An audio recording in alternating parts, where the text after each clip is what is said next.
When we picture military aircraft, we usually think of high-tech gadgets, incredible speed, and jaw-dropping agility.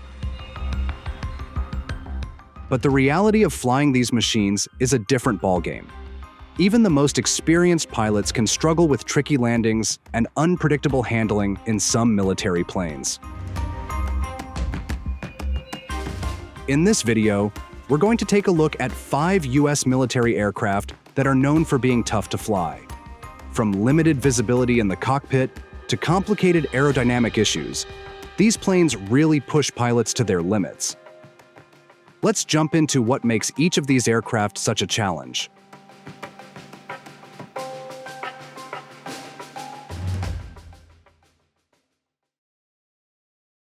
The first aircraft on our list is the Lockheed U2, often referred to as the Dragon Lady. This high-altitude spy plane has been around since the 1950s and has played a vital role in gathering intelligence throughout the Cold War and beyond. Even after all these years, it's still one of the trickiest planes to pilot. The U2 presents some unique challenges due to its lightweight design, which makes it handle more like a glider than a typical military jet. Pilots often say it feels like balancing on the head of a pin. It's incredibly sensitive to even the slightest movements, making landings particularly tough. To add to the difficulty, the cockpit is positioned high up, which limits visibility, especially when coming in for a landing.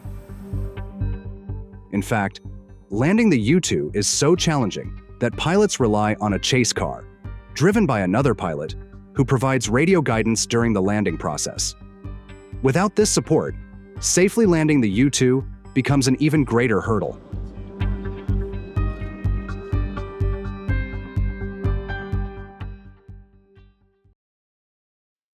Next, we've got the Vought F4U Corsair, a badass fighter jet that really stood out in World War II. This plane was famous for its crazy speed and firepower, but those same traits made it a tough ride, especially when it came to landing on aircraft carriers. The first hurdle was landing on a moving carrier deck. With a stall speed just over 90 miles per hour, pilots had to nail their landings with pinpoint accuracy, often in tricky conditions.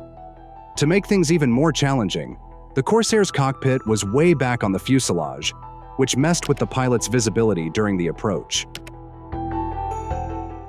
That rearward cockpit placement, along with the long nose, created some serious blind spots, making it tough to judge distances. Plus, the Corsair's high-speed agility was a bit of a double-edged sword. It gave the plane a serious advantage in dogfights, but it also required pilots to have top-notch skills and timing. So the F4U Corsair was definitely a handful, even for the most seasoned pilots.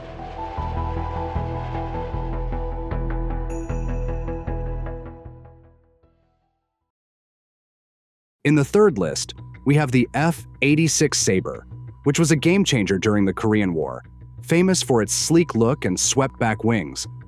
But for pilots used to flying propeller planes, switching to jets brought a whole new set of challenges.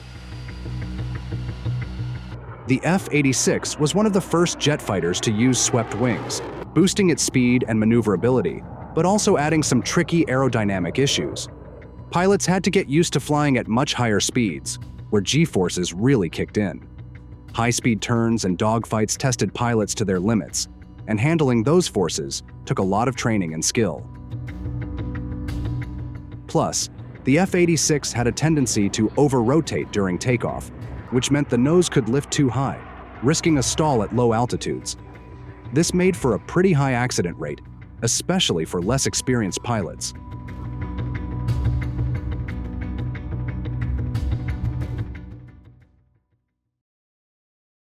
Up next is the F117 Nighthawk, famously called the stealth fighter. It was the first aircraft in the world built with stealth tech. Its sharp, angular design allowed it to dodge radar, giving the US military a major edge in battles like the Gulf War. But this stealthiness came with a downside. Its aerodynamic performance wasn't great. The F117's design, focused on avoiding radar detection, made it pretty unstable in the air. Pilots affectionately dubbed it the Wobblin' Goblin because it had a knack for wobbling or pitching unexpectedly, especially at lower speeds. It was also tricky to handle during fast maneuvers. Even though the F117 had a fly-by-wire system to help out the pilots, it still required a lot of constant adjustments to keep it flying smoothly. Its lack of stability, paired with its unusual shape, made piloting the Nighthawk a real mental challenge, even for the most skilled aviators.